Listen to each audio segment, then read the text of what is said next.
मारिए मुझे, छोड़ दीजिए। मैं तुझे बार बार कह रहा हूँ मुझे बोतल लाने के लिए पैसे दे, लेकिन तू है कि मेरी बात ही नहीं सुन रही है। ला पैसे दे मुझे। मैं आपको पैसे कहाँ से दूं, मेरे पास बिल्कुल भी पैसे नहीं है। नहीं है पैसे, रुक मैं तुझे अभी बताता हूँ। ये कहकर नीरज उसकी और भी ज्यादा पिटाई करने लगता है। सीमा गांव के एक सेठ के घर पे काम करके जैसे तैसे अपने घर का गुजारा चला रही थी, जबकि उसका पति नीरज सारा दिन नशे में धुत रहता। वो सीमा के पैसे चुरा चुरा कर ले जाता और जब उसे पैसे नहीं मिलते तो वो सीमा की खूब पिटाई करता। उस रोज भी नीरज डंडे से लगातार उसकी पिटाई कर रहा था। छोड़ दे बेटा, क्यों मार रहा है उसे? बाबा छोड़ दो ना, माँ को मत मारो ना, उन्हें दर्द हो रहा होगा। आई बड़ी माँ को दर्द होने वाली, ले तू भी मार खा। तभी आस पड़ोस के लोग उनके घर के बाहर आकर तमाशा देखने लगते हैं। तुम लोग क्या आकर तमाशा देख रहे हो? चलो जाओ यहाँ से, अपने घर से मतलब रखो, समझे? नीरज वहाँ से चला जाता है। मुझे माफ कर दे बहू, मुझे पता था मेरा बेटा ऐसा है, फिर भी उसके साथ मैंने तेरा ब्याह कर दिया। इसमें आपकी क्या गलती है माँ जी? ये सब मेरे भाग्य का लिखा है जो मुझे भुगतना पड़ेगा। अगली सुबह जब वो काम पर जाती है तो उसका सेठ उससे कहता है, सीमा कल रात तेरा शराबी पति मेरे घर आया था और पैसे मांग रहा था। उसने यहाँ खूब हंगामा किया। देखो मेरे घर में जवान लड़की है और मैं सब बर्दाश्त नहीं कर सकता, इसीलिए अब कल से तुम्हें काम पर आने की कोई जरूरत नहीं है, समझी? मैंने एक दूसरे काम वाले ढूंढ लिए। ऐसा मत कीजिए सेठ जी, मेरा घर मेरे ही कारण चल रहा है। आप तो जानते ही हैं मेरा पति कुछ काम नहीं करता, इसलिए अपने परिवार का पेट मैं ही भरती हूँ। एक बार कह दिया ना, मैं इन सब में नहीं पढ़ना चाहता। ये पकड़ो अपना हिसाब और जाओ यहाँ से। सीमा रोते हुए घर आ जाती है और अपनी सास को सारी बात बताती है। एक तो ये नालायक खुद तो कुछ काम नहीं करता, ऊपर से तेरा काम भी छुड़वा दिया। कहना तो नहीं चाहिए लेकिन भगवान ऐसी औलाद किसी को ना दे। अरे हमारे बारे में ना सही, कम से कम अपनी बच्ची के बारे में तो सोच लेता। माँ, कुछ दिनों बाद धनतेरस और दिवाली का त्योहार आने वाला है। स्कूल में मेरी सभी सहेलियाँ नए कपड़े बनवाने के लिए कह रही थी। माँ, क्या आप मेरे लिए भी कुछ नए कपड़े दिलवाओगे? तभी धनतेरस का नाम सुनकर सीमा के दिमाग में एक आइडिया आता है। माँ जी, कुछ दिनों बाद धनतेरस का त्योहार आने वाला है, तो मैं सोच रही हूँ क्यों ना मैं इन पैसों से कुछ बर्तन खरीद कर लाऊं और बाजार में बेचूं। सुना है कीरतपुर गांव में एक बड़ी बर्तनों की दुकान है जहाँ काफी सस्ते दामों में बर्तन मिल जाते हैं। लेकिन वो तो यहाँ से 20 किलोमीटर दूर है बहू, और वहाँ पर कोई बस या रिक्शा भी नहीं जाता, तो तू इतनी दूर कैसे जाएगी? आप चिंता मत कीजिए माँ जी, मैं कल सुबह तड़के ही निकल जाऊंगी।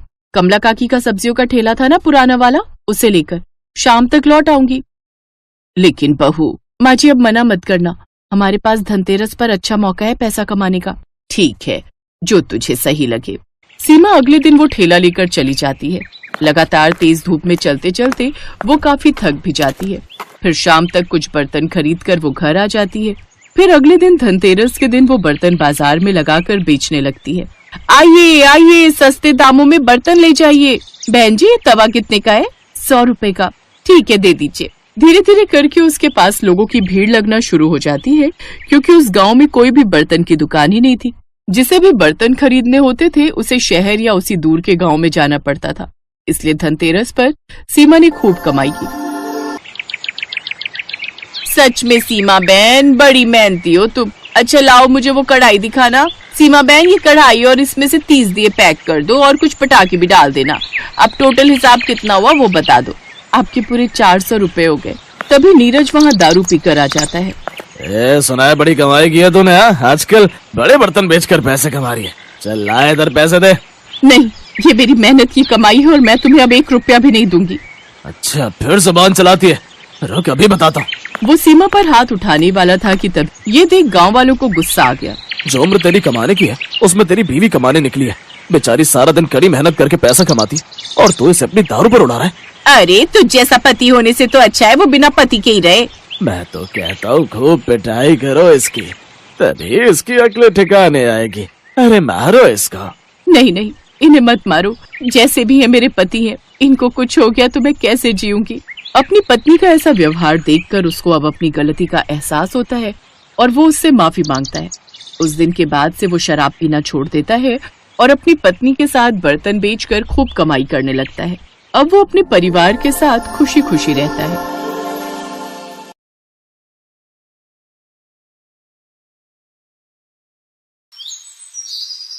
साक्षी की ये पहली दिवाली थी, इसलिए ससुराल में दिवाली के त्योहार को लेकर सभी उत्साहित थे।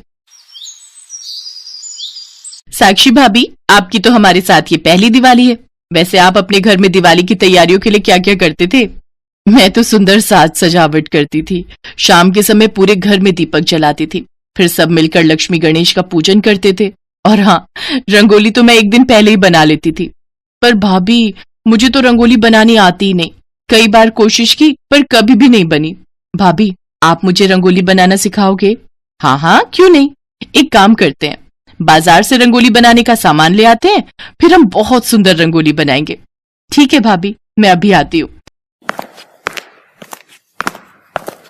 अजय भैया, मैं आपकी स्कूटी लेकर जा रही हूँ। आपको भी कहीं जाना तो नहीं है ना? नहीं नहीं, अभी तो कहीं नहीं जाना। तुम दोनों होकर आ जाओ, फिर चला जाऊंगा। साक्षी के आ जाने से घर में कितनी रौनक आ गई है। अब हाँ सुलोचना, साक्षी बहू का स्वभाव भी बहुत अच्छा है। हमारी मंजू के साथ वो कितना घुल मिल गई है भाई। मैं सोच रही थी कि बहू की पहली दिवाली है तो हम खूब धूमधाम से ये दिवाली का त्योहार मनाएं। हमारी बहू को किसी भी बात की कोई कमी ना हो। अजय, तू एक काम कर बेटा, बिजली वाले को बुलाकर पूरे घर में लाइट लगवा दे। ठीक है मम्मी, अभी साक्षी और मंजू आ जाएं, फिर बुला लाऊंगा। कुछ देर बाद साक्षी और मंजू रंगोली का सामान लेकर आ जाती हैं। साक्षी बहुत सुंदर रंगोली बनाती है। साथ ही वो मंजू को भी रंगोली बनाना सिखाती है। अरे वाह, बहुत सुंदर रंगोली बनाई है। मम्मी, भाभी ने तो मुझे रंगोली बनाने में बिल्कुल एक्सपर्ट कर दिया। देखो ये डिजाइन कैसा लग रहा है मम्मी। बहुत सुंदर। मंजू, हम तो बहुत किस्मत वाले हैं जो हमें साक्षी जैसी बहू मिली है। बहू, तुम वाकई में बहुत हुनर वाली हो। Thank you mummy ji, thank you so much. Mummy ji, वो मम्मी का फोन आ रहा था। दिवाली के लिए कुछ बात कर रहे थे। दिवाली देने आना था उन्होंने, तो कब आने का बोल दूं? एक काम करो बहू, कल दिवाली वाले दिन ही बुला लो। सब मेहमान भी आ रहे हैं। काफी मेहमान ऐसे हैं जो तुम्हारे परिवार वालों से मिल नहीं पाए थे। और हाँ, रश्मि बुआ तो शादी में आई ही नहीं थी। तुम्हें बताया था ना, उनके पैर में फ्रैक्चर हो गया था। तो अब ननद जी दिवाली पर ही मिलने आ रही हैं। वो भी उनसे मिल लेंगी। कल दोपहर में ही बुला लो। ठीक है मम्मी जी, मैं अभी मम्मी को फोन कर देती हूँ। साक्षी अपने मम्मी पापा को दिवाली के लिए बुला लेती है। साक्षी के परिवार वाले ज्यादा पैसे वाले नहीं थे। साक्षी और अजय की ये लव मैरिज थी, पर साक्षी को ससुराल बहुत ही अच्छा मिला था। उसके सास ससुर ननद सभी बहुत अच्छे थे। इस बात को लेकर साक्षी बहुत खुश थी। साक्षी के सास ससुर ने एक बार भी उसे किसी भी चीज के लिए कुछ नहीं कहा। जो उसके मम्मी पापा ने दिया उन्होंने दिल से स्वीकार किया। अगले दिन दिवाली का त्योहार था। साक्षी के मम्मी पापा भी दिवाली देने के लिए आ गए। पहले से ही अजय की बुआ, फूफा जी और बाकी सब मेहमान पहुंचे हुए थे। ननद जी, ये साक्षी के मम्मी पापा हैं। शादी में बहन जी इनका आना हुआ नहीं था, तो मुझे लगा कि आज ही आप सबसे मिल भी लेना होगा और दिवाली का त्योहार भी सब मिलकर मना लेंगे। हाँ हाँ, तो आना ही था। अब लड़की की शादी की है तो सारे पहले त्योहार तो देने ही होते हैं। बहन जी, ये दिवाली के कुछ उपहार और बाकी सामान। अरे बहन जी, इतना सामान लाने की क्या जरूरत थी? पहले ही आपने करवा चौथ पर बहुत कुछ कर दिया था। अरे नहीं बहन जी, कहाँ ज्यादा है, थोड़े बहुत उपहार ही तो हैं। साक्षी के मम्मी पापा दिवाली के सारे उपहार वहां रख देते हैं। सब लोग चाय नाश्ते में लग जाते हैं। साक्षी भी मंजू के साथ सबकी खातिरदारी में लगी हुई थी। ननद जी, ये रंगोली देख रहे हो, साक्षी ने बनाई है और पूरा घर साक्षी ने अपने हाथों से सजाया है। मंजू भी अब साक्षी से बहुत सुंदर रंगोली बनाना सीख गई है। वो सामने जो रंगोली है वो साक्षी और मंजू ने बनाई है। हमारे तो भाग्य खुल गए ननद जी। हमारी साक्षी के कदम पड़ने से घर में मानो रौनक आ गई है। अभी समय ही कितना हुआ है। शुरू शुरू में सब अच्छा करते हैं, आगे जाकर ही पता चलेगा। हमारी बहुएं भी ऐसी ही थी, शुरू शुरू में बड़ी सेवा करती थी। आज देख लो, सब अलग होकर बैठी है। मेरे पैर में फ्रैक्चर हुआ, एक ने भी सेवा नहीं की। साक्षी की सास अपनी ननद की बातें चुपचाप सुन रही थी, पर वो उस समय कुछ नहीं बोली क्योंकि सारे मेहमान वहीं बैठे थे। कुछ देर बाद साक्षी के मम्मी पापा जब दिवाली देकर चले गए तो ननद उनके लाए हुए उपहार देखने लगी। तुम बहुत सीधी हो सुलोचना, ये कोई सामान दिवाली पर देने का है? ये क्या है? डालडा घी के लड्डू, मिठाइयाँ और इतनी हल्की क्वालिटी के कपड़े, कोई ब्रांड का नाम भी नहीं है। और ये देखो, मुझे जो लिफाफा पकड़ाया उसमें देखो क्या ही दिया है। इन्होंने, पता है, मैं शादी पर भी नहीं आई थी तो कुछ ज्यादा ही देते शगुन। 2100 रुपए दिए हैं मुझे बस। मालती बुआ अभी जाने ही लगती है कि साक्षी थाल में दीपक लेकर आ जाती है और मालती से कहती है, बुआ जी जाने से पहले आपको एक बहुत इंपॉर्टेंट काम करना है। अब कौन सा जरूरी काम करना है? तुम्हारे मम्मी पापा से तो मैं मिल ली, चाय नाश्ता भी हो गया, बताओ क्या जरूरी काम रह गया? बुआ जी आप तो जानते ही हो कि ये मेरी यहाँ ससुराल में पहली दिवाली है। कहते हैं दिवाली का पहला दीपक अगर घर की बेटी के हाथों से जलवाओ तो घर में लक्ष्मी का वास होता है, घर में सुख समृद्धि आती है। मंजू के साथ साथ आप भी इस घर की बेटी हो, इसलिए मैं चाहती हूँ मेरी पहली दिवाली का पहला दीपक आप जलाओ, ताकि आपके आशीर्वाद से इस घर में हमेशा सुख समृद्धि का वास रहे। वाह बुआ जी, आज तो दिवाली का पहला दीपक आप जला रहे, आपके तो बड़े ठाठ हैं। साक्षी से इतना सम्मान पाकर सचमुच मालती की आंखें भर आई। थोड़ी देर पहले वो साक्षी के बारे में न जाने क्या क्या बोल रही थी, पर साक्षी ने इतनी इज्जत दी, इतना सम्मान दिया कि मालती बुआ ने खुशी से साक्षी को गले लगा लिया।